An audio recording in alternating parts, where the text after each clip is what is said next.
Nah, jadi santri pada akhirnya outputnya di samping dia itu alim ilmu agama, bisa ilmu umum, dia juga dibekali dengan dakwah, yakni dengan ilmu keahlian dalam seni bela diri. Dan hal ini akan penting ketika santri kembali kepada masyarakat kelak pada akhirnya.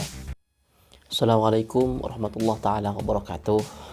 Alhamdulillah rabbil alamin. Allahumma sholli ala sayyidina Muhammad amma ba'du. Para pemirsa yang dirahmati oleh Allah Subhanahu wa taala, amat miris hati kita sebagai umat Islam tentunya ketika terjadi tragedi seperti yang dialami oleh Syekh Ali Jabir. Kita berharap kepada Allah Subhanahu wa taala, mudah-mudahan semua ulama-ulama kita, para dai kita senantiasa dijaga oleh Allah Subhanahu wa taala. Dan kita berharap, dengan sangat banyak berharap kepada yang punya wewenang, dan dalam hal ini adalah kepada pihak Kepolisian Republik Indonesia, untuk segera menetapkan, untuk segera memperjelas permasalahan atas penusukan tersebut dan segera ditetapkan sebagai tersangka. Karena seperti telah kita ketahui, berita ini sekarang sedang digoreng hangat-hangatnya ada di masyarakat. Kita lihat ada di youtuber yang lain juga menjadikan topik ini untuk memframing, untuk memutarbalikkan fakta, dan lagi-lagi untuk menyerang kepada pemerintah. Pernyataan yang telah disampaikan oleh pihak kepolisian seakan-akan oleh sebagian dari masyarakat tidak diindahkan, seperti halnya bahwa pelaku penusukan tersebut adalah orang gila. Nah, ini yang menyampaikan bukan dari pihak kepolisian, tapi dari pihak keluarga. Namun framing yang ada di media itu dinyatakan bahwa tersebut adalah dari pihak kepolisian, dalam hal ini adalah dari pihak pemerintah. Para pemirsa yang dirahmati oleh Allah Subhanahu wa taala, dan kenapa kita harus berhati-hati adanya hal ini? Yang pertama, saat ini adalah memasuki bulan September, Agustus, September, dan sudah hampir pertengahan bulan tentunya. Seperti halnya kita ketahui, pada bulan ini ada tragedi yang sangat besar, yakni penumpasan G30 SPKI.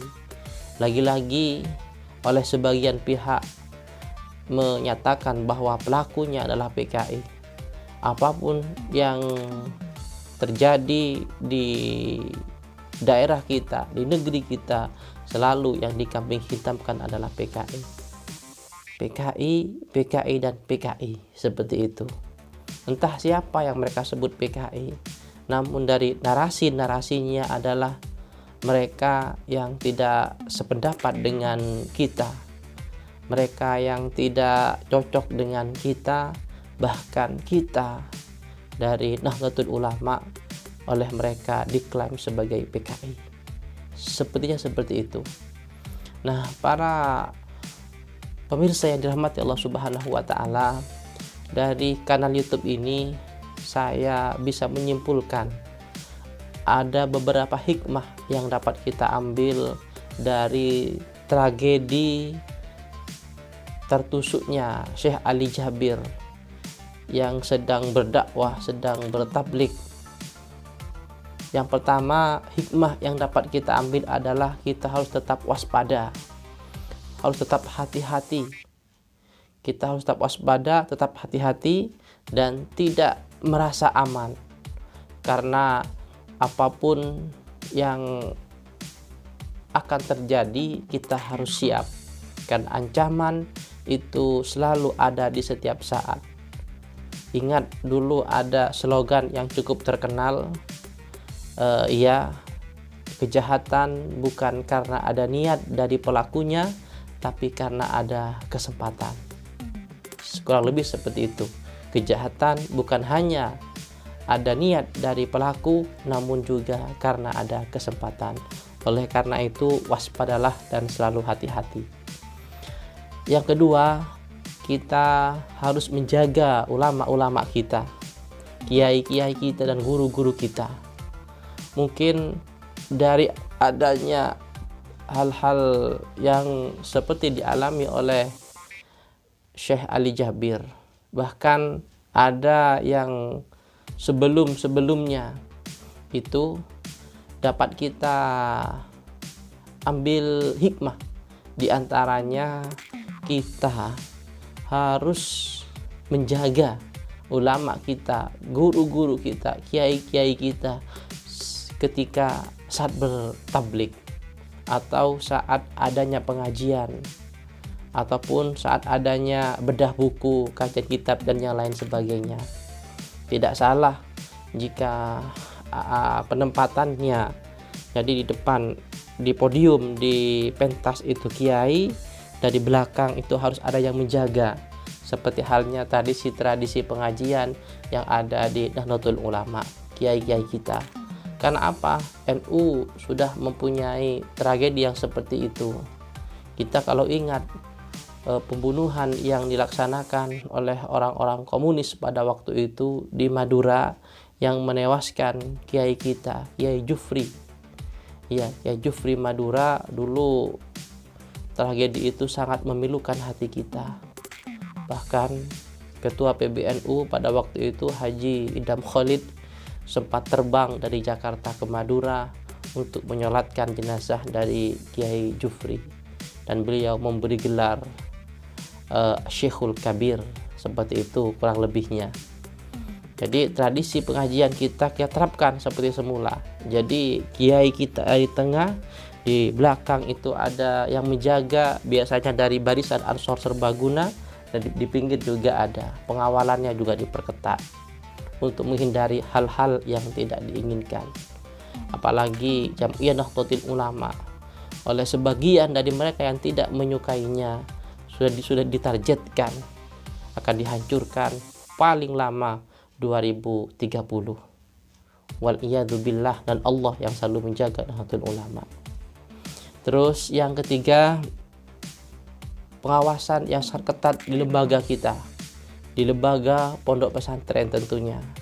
Keluar masuknya santri ataupun wali murid itu harus betul-betul dikawal dengan ketat. Diusahakan menggunakan kartu santri, dan yang bagian menjaga ada di pintu-pintu terdepan harus diberi ring 1, ring 2, ring 3. Untuk apa? Untuk menjaga lembaga kita. Takut-takutnya mereka yang tidak senang kepada guru-guru kita, kiai-kiai kita akan memporak-porandakan, bahkan akan ingin menghancurkan lembaga pesantren maupun lembaga-lembaga Islam yang kita miliki. Kurang hebatnya apa? Sebagai mantan petinggi dari TNI, Susilo Bambang Yudhoyono SBY, ketika keluar tetap masih menggunakan pengamanan. Intinya apa? Kita tetap harus hati-hati, harus tetap waspada, dan juga harus siaga. Berikutnya adalah tamu yang datang ke dalamnya kiai, yang datang ke guru-guru kita, ke ulama kita. Kita sebagai santri harus betul-betul menyatakan, diperjelas, dilihat KTP-nya. Kalau dari instansi pemerintah, TNI, Polri, polisi, dan sebagainya, minimal harus ada surat tugasnya ataupun kartu pengenal, maksud dan tujuannya seperti apa. Ini dapat kita aplikasikan, dapat kita terapkan untuk meminimalisir adanya terjadinya hal-hal yang tidak diinginkan kepada guru-guru kita. Dan yang terakhir adalah mindset dari dakwah kita, dakwah Nahdlatul Ulama, kita harus kembalikan kepada perjuangan Wali Songo. Maksudnya apa? Wali Songo tidak hanya mengajarkan ilmu-ilmu agama, beliau juga mengajarkan ilmu spiritual, ilmu tasawuf, dan juga beliau juga menguasai ilmu kedikjayaan. Makanya tidak salah jika sekarang ini lembaga-lembaga pendidikan di bawah naungan Nahdlatul Ulama ataupun yang berafiliasi dengan Nahdlatul Ulama gencar-gencarnya untuk membriefing, untuk mengadakan kaderisasi lewat satu organisasi yang bernama Pagar Nusa.